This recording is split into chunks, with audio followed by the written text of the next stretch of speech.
What happens when a love story born on reality TV turns into real-life ruin?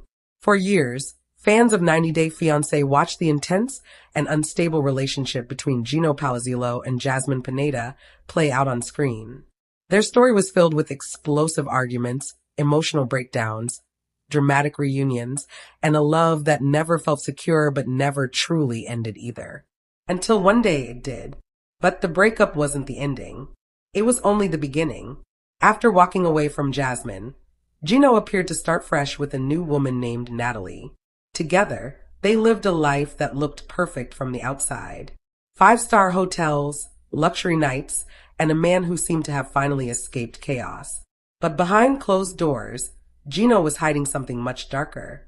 A secret online gambling addiction, a massive $500,000 bank loan, a complete financial collapse, a courtroom verdict, and eventually a prison sentence.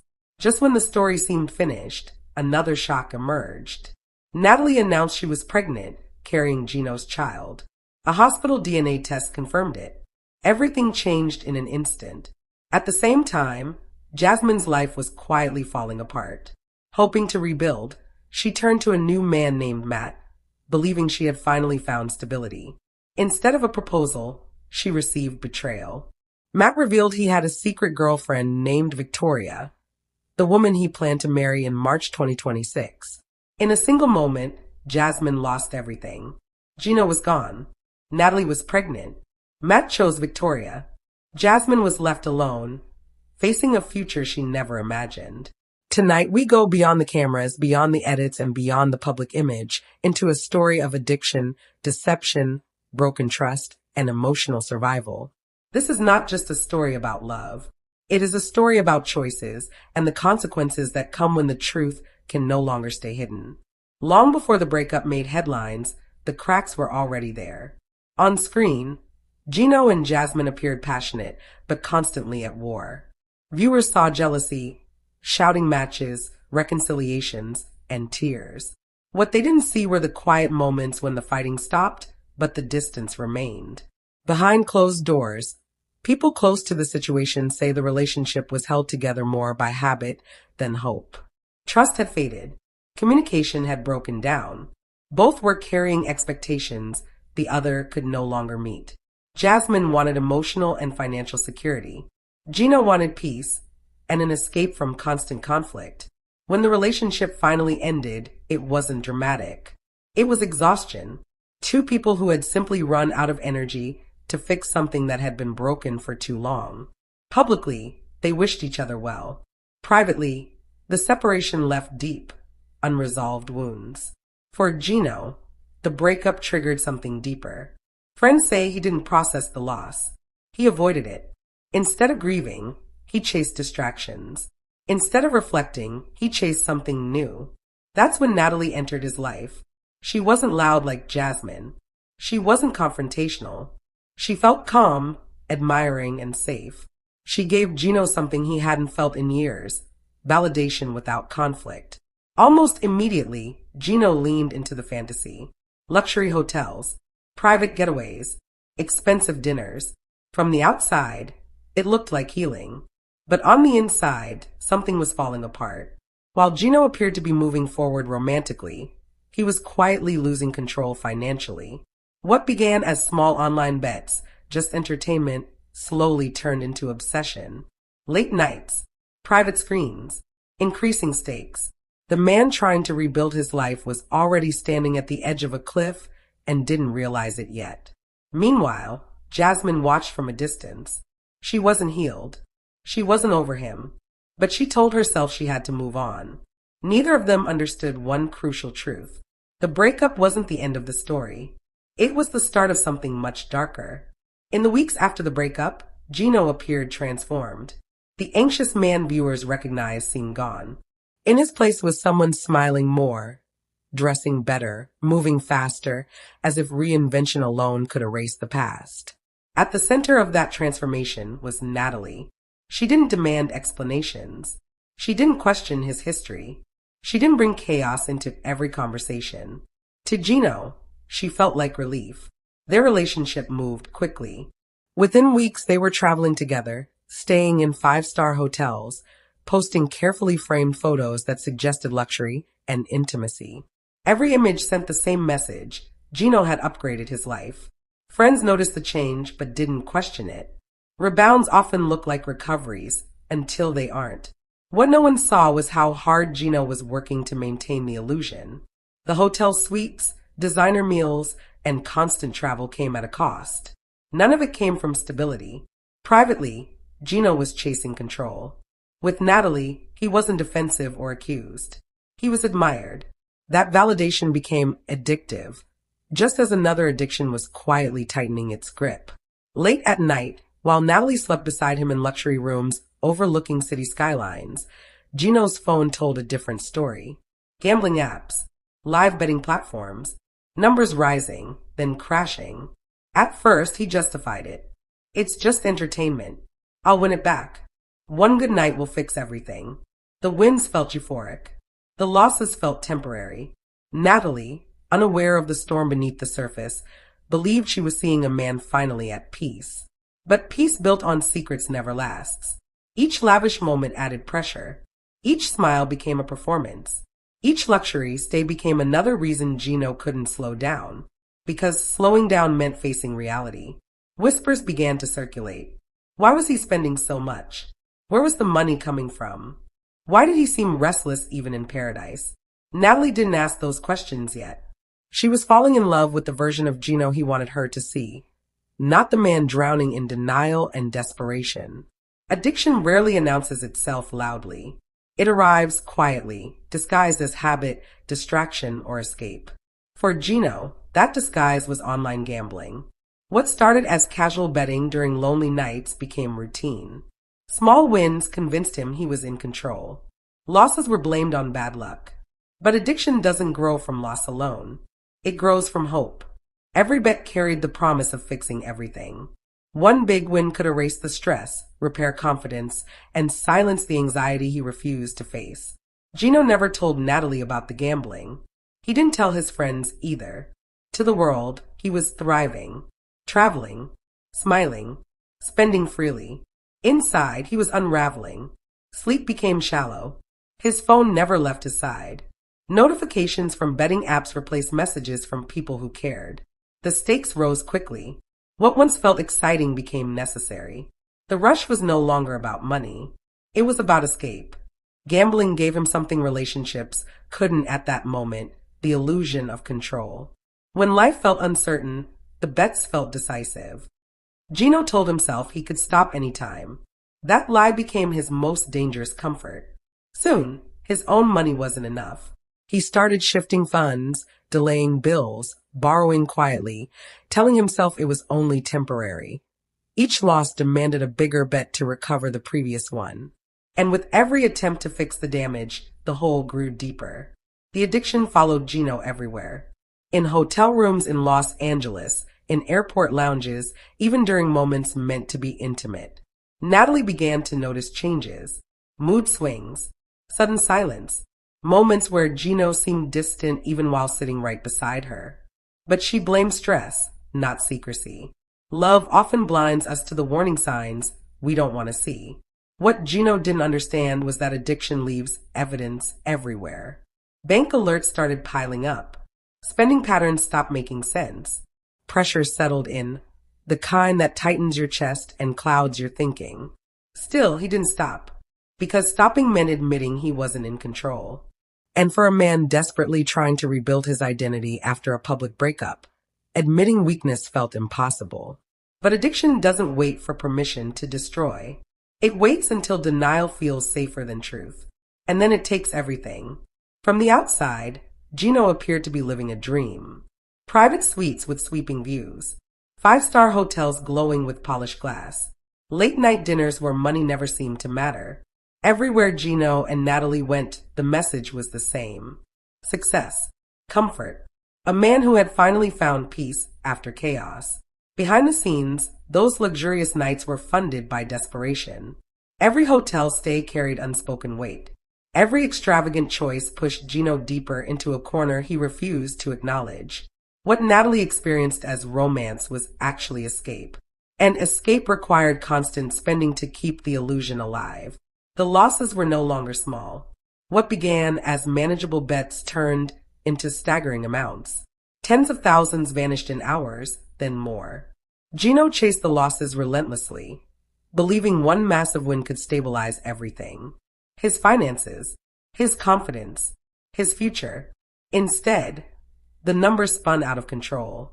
While Natalie slept peacefully beside him, Gino stared at glowing screens, refreshing pages, watching balances fall, calculating how much more he could risk. Surrounded by luxury, he felt more trapped than ever. The pressure began to show. He became short-tempered, easily distracted, protective of his phone. Natalie noticed the growing distance even as the settings became more glamorous. Something didn't add up.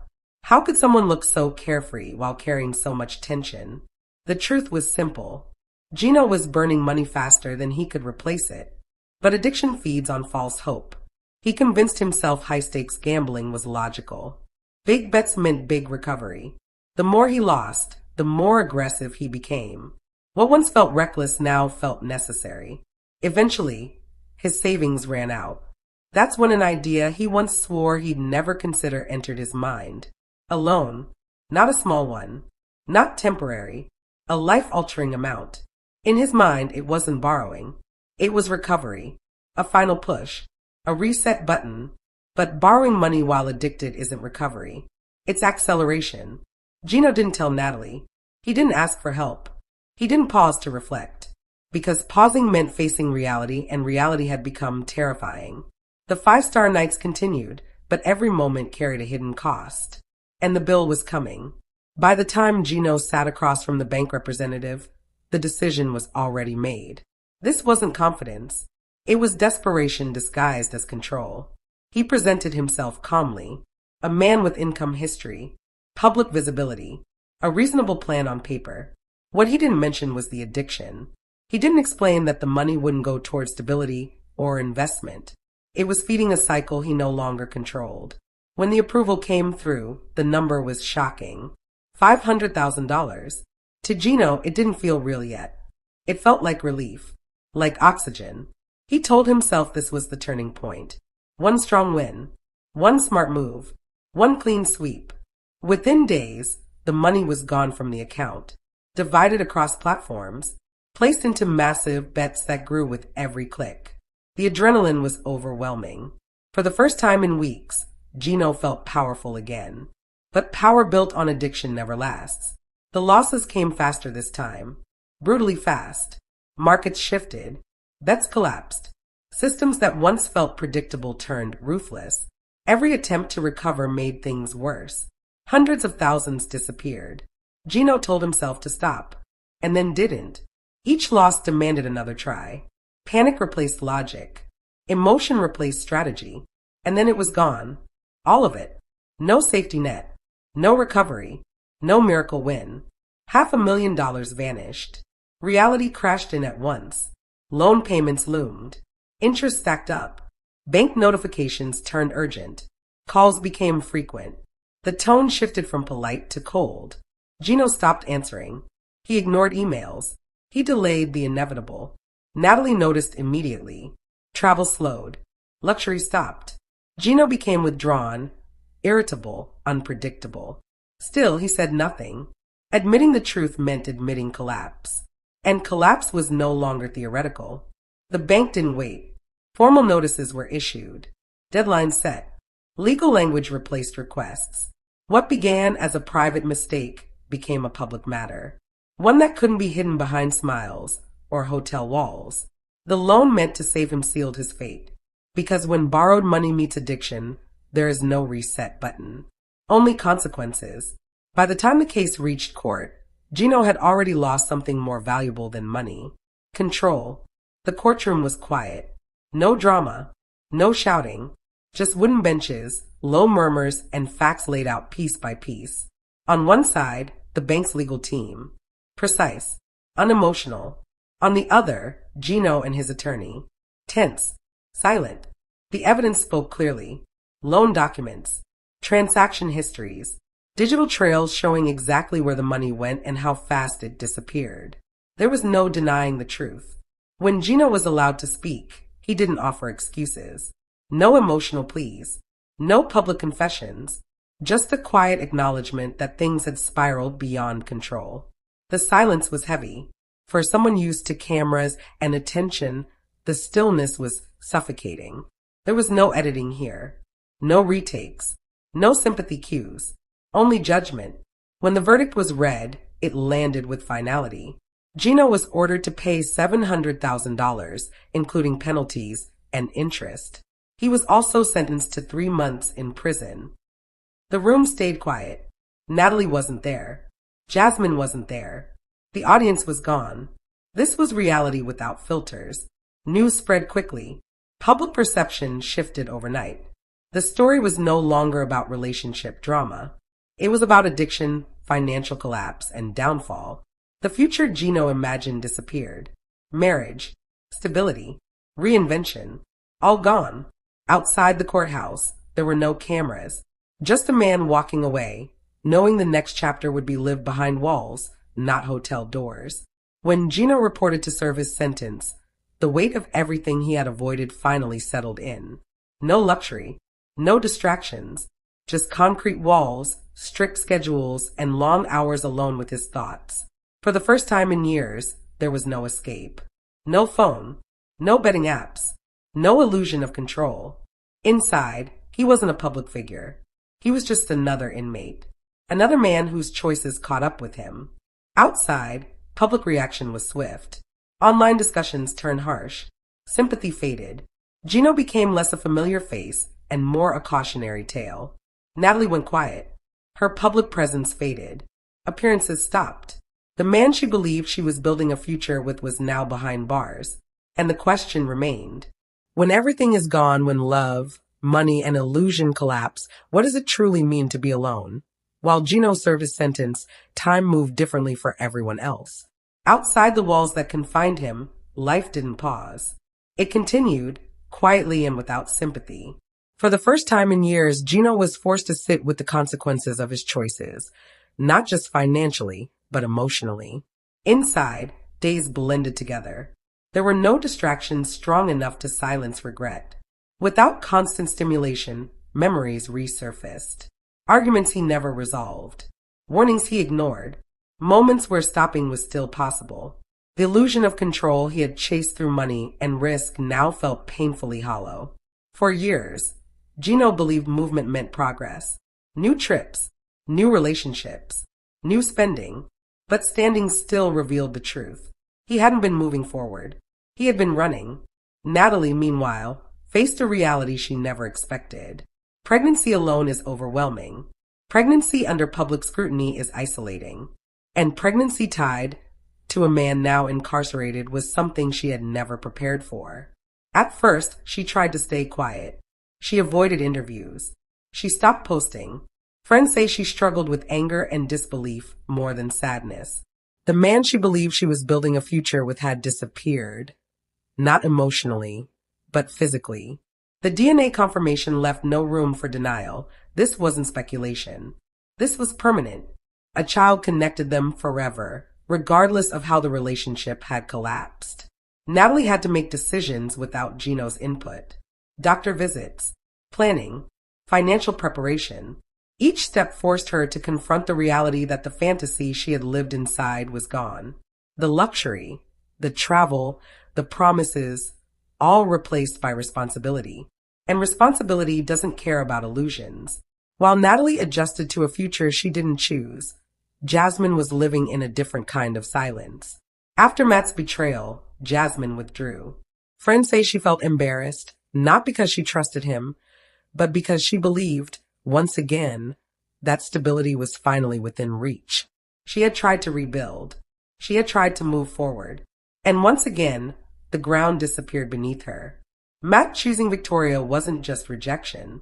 It was confirmation of a pattern Jasmine feared, but never wanted to admit. That no matter how hard she tried, she kept investing in people who couldn't meet her halfway.